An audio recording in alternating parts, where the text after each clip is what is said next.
sikap hidup seseorang dibentuk oleh keyakinan yang dimilikinya. Sebagai muslim, keyakinan kita berpatri pada dua kalimat syahadat. Asyhadu an la ilaha illallah wa asyhadu anna Muhammadar Rasulullah. Kalimat ini membentuk perilaku kehidupan. Itulah ikrar yang kita ucapkan. Artinya, pada saat kita berkata asyhadu an la ilaha illallah, saya bersaksi tidak ada Tuhan selain Allah, kita sudah melaksanakan sebuah ikrar. Kalau saya yakin tidak ada Tuhan selain Allah, itu berarti saya tidak akan pernah takut kecuali hanya kepada Allah.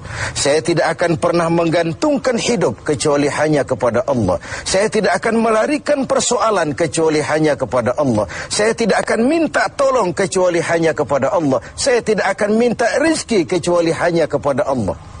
Berurat dan berakar itu di dalam hati, membentuk kepribadian dan mewarnai seluruh langkah kehidupan kita. Di zaman kita fasih betul mengucap dua kalimat syahadat. Tahlil pun lancar. Tetapi konsekuensi dari kalimat itu sering kita abaikan. Apalagi kita sedang berhadapan dengan zaman yang serba sulit seperti sekarang ini. Ekonomi yang belum pulih, lapangan kerja susah, pengangguran banyak, biaya hidup tinggi. Orang mudah mengalami proses pergeseran nilai. Sholatnya masih menghadap Allah, tapi kepengen dagangan laris menghadap dukun. Dicampurlah itu, iyyaka na'budu wa dukun nasta'in. Ini kan sudah gaya hidup yang sinkrit. Nah, puasa melahirkan keikhlasan. Kenapa? Karena ibadah ini seperti kita pernah bicarakan tanpa sugesti. Mungkin kalau kita sholat masih berharap dilihat orang. Kita membayar zakat, kita bersedekah masih berharap dilihat orang. Tapi dengan puasa hanya kita dan Allah saja. Ini harusnya melahirkan gaya hidup keikhlasan. Bahwa kalau kita sudah berbuat, yang penting kita dan Allah saja. Mau dipuji orang atau tidak, mau didengar orang atau tidak, mau dilihat orang atau tidak, yang penting saya sebagai pelaksana sebuah ibadah dan Allah sebagai tempat tujuan kenapa ibadah ini saya laksanakan. Karena itu, pada jumpa kita sore ini, kita akan bicara tentang ikhlas dalam menghadapi kehidupan ini. Sebab bukan saja hanya sholat kita harus ikhlas, puasa harus ikhlas, zakat harus ikhlas. Menjalani hidup ini pun kita harus dengan penuh keikhlasan. Kita tahu bahwa apa saja kalau sudah mulai kita gantungkan kepada yang selain Allah, bersiaplah untuk kecewa. Apa saja kalau sudah mulai kita gantungkan kepada yang selain Allah, bersiaplah untuk kecewa. Nah, ikhlas tentu bukan hal yang mudah dilaksanakan, walaupun sangat mudah untuk diucapkan. Tetapi inilah yang diperintahkan Allah kepada kita. Kalian wa ma umiru illa liya'budullaha mukhlisin. Kalian tidak diperintahkan kecuali hanya menjadi penyembah Allah yang penuh keikhlasan. Penyembah Allah yang berangkat dari semangat keikhlasan. Saya ingin mengungkap apa yang pernah disampaikan oleh Imam Al-Ghazali tentang keikhlasan ini. Beliau menyatakan, "An-nas kulluhum mauta illa al-alimun. Wal-alimuna niyamun illa al-amilun. Wal-amiluna mughtarruna illa al-mukhlisun." Manusia, kata Al-Ghazali, pada dasarnya mati, kecuali orang yang berilmu. Orang yang berilmu walaupun dia hidup, tidur, kecuali yang mengamalkan ilmunya. Dan orang yang mengamalkan ilmunya, banyak yang tertipu, kecuali yang ikhlas di dalam mengamalkannya. Begitulah dalam kehidupan ini. Manusia pada dasarnya mati, kecuali orang yang berilmu. Tidak banyak yang bisa dilakukan tanpa ilmu. Ilmulah yang membuat manusia itu hidup, bergerak, berbuat, berkembang, tumbuh menjadi lebih maju. Ilmu dalam sebuah ungkapan lama membuat hidup jadi mudah. Seni membuat hidup jadi indah. Dan agama membuat hidup jadi terarah. Dengan ilmu hidup jadi mudah. Apa yang hari ini terjadi di benua lain, hari ini juga kita tahu dari kamar kita. Dari kamar kita bahkan kita bisa ngobrol ke luar negeri. Itu kemudahan yang terjadi karena faktor ilmu. Dahulu tahun 50-an, orang kita kalau pergi haji ke Mekah 6 bulan. Kita sudah lupa dia baru pulang 6 bulan. Yang ada cuma kapal laut, sementara Mekah Madinah unta. Sekarang orang berhaji cukup 1 bulan. Kemajuan ilmu yang menciptakan Boeing memotong waktu 5 bulan. Ruang dan waktu sudah bukan masalah. Manusia mati kecuali yang berilmu.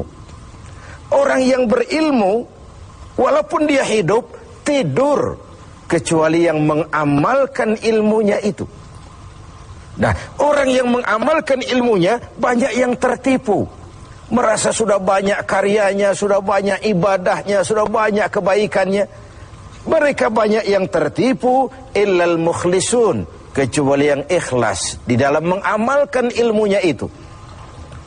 Ikhlas itu, itulah ruh dari amal yang kita kerjakan. Amal tanpa ikhlas, jasad tanpa ruh, mati nilai amal kita.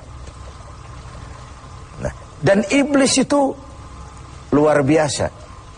Sehingga Nabi katakan, iblis masuk ke tubuhmu, menggodamu melalui saluran darahmu. Persempit jalan masuk iblis ke tubuhmu.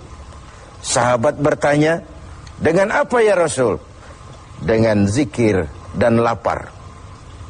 Saya ingin mengulangi hadis ini. Iblis masuk ke tubuhmu, menggodamu melalui saluran darahmu. Persempit saluran masuk iblis ke tubuhmu. Dengan apa ya Rasul? Dengan zikir dan dengan lapar. Jadi ketika kita melaksanakan ibadah puasa ini, kita mempersempit ruang gerak iblis. Itu makna bahwa kalau datang Ramadan, diikat setan dan iblis itu. Siapa yang mengikat? Ya kita sendiri. Dengan apa? Dengan ibadah puasa. Kita ikat dia, tidak berkutik, memperturutkan hawa nafsu sebagai kendaraan utama si iblis tadi.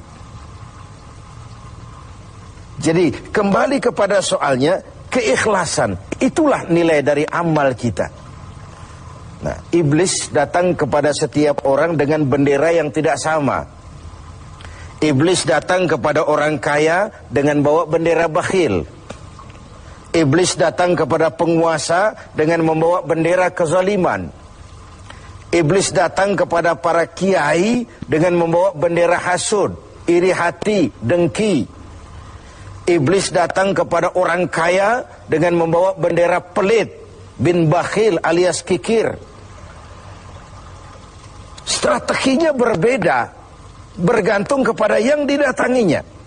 Nah, kalau itu tidak terkena, ditanamkannya lah perasaan bangga. Amalmu sudah banyak, kebaikanmu sudah banyak. Dihilangkanlah keikhlasan kita. Karena itu hadirin dan pemirsa, saya ingin menyampaikan sebuah potret tentang ikhlas ini. Dulu ada cerita, kiai punya santri 2 orang. Satu namanya si Ali, satu namanya si Umar. Satu hari si Ali pergi ke kebun, nyabut singkong. Singkong tercabut, Ali melihat, ini singkong bagus sekali. Kalau dihadiahkan kepada Pak Kiai, senang hati beliau. Tabarukan, cari berkah. Berangkat ke rumah Kiai, bawa singkong. Sampai di rumah Kiai, Assalamualaikum Pak Kiai. Waalaikumsalam, Li. Ada apa? Dari kebun Pak Kiai, saya jabut singkong, bagus sekali. Saya ingat sama Kiai, doakan saya Kiai. Oh, bawa masuk ke dapur, Li. Ali masuk ke dapur, taruh singkong. Kiai bilang sama istrinya, Bu, Ali ini jauh-jauh datang kemari, hadiahkan kita singkong ini. Pulang kita kasih apa dia? Kata istrinya Kiai, Bang, ada seekor kambing di belakang, hadiah pengusaha temporary sama kita. Daripada di sini ada yang merawat, kan lebih baik dikasihkan si Ali. Siapa tahu dia pelihara berkembang biak jadi banyak nantinya. Jadilah itu. Ali permisi mau pulang, kata Kiai, Li, saya hadiahkan kau seekor kambing. Peliharalah, mudah-mudahan membawa berkah. Terima kasih Pak Yai. Pulanglah Ali dengan kambing seekor ini.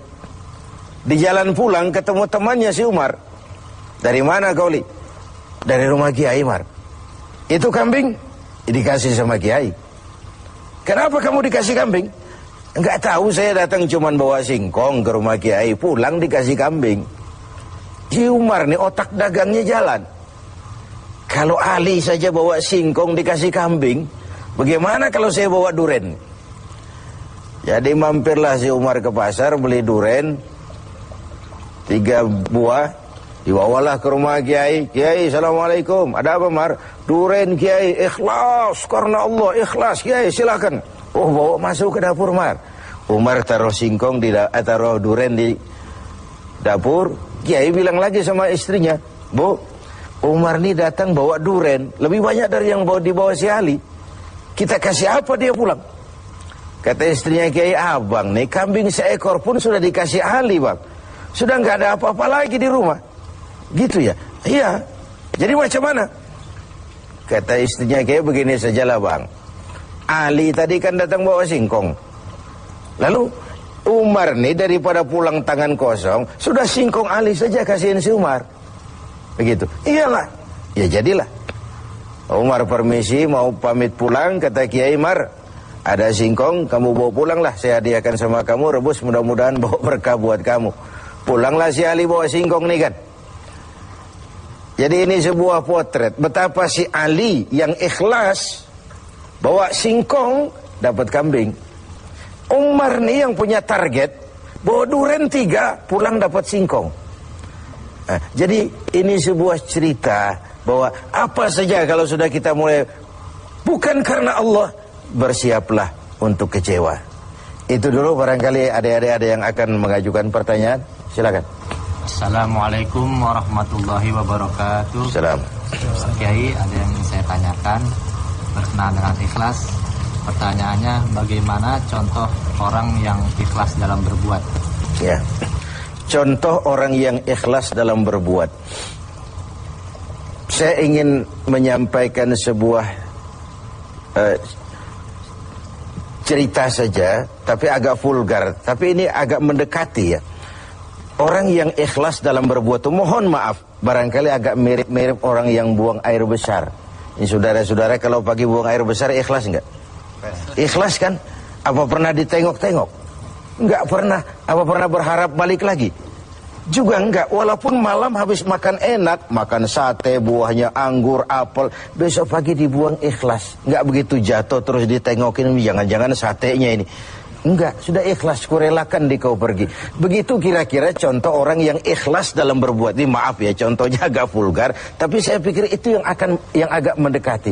Kalau sudah berbuat ya sudah diikhlaskan saja, dilepas. Karena ikhlas itu kan artinya selamat, selamat dari noda, selamat dari kepentingan yang selain Allah, bersih dari kepentingan yang selain Allah.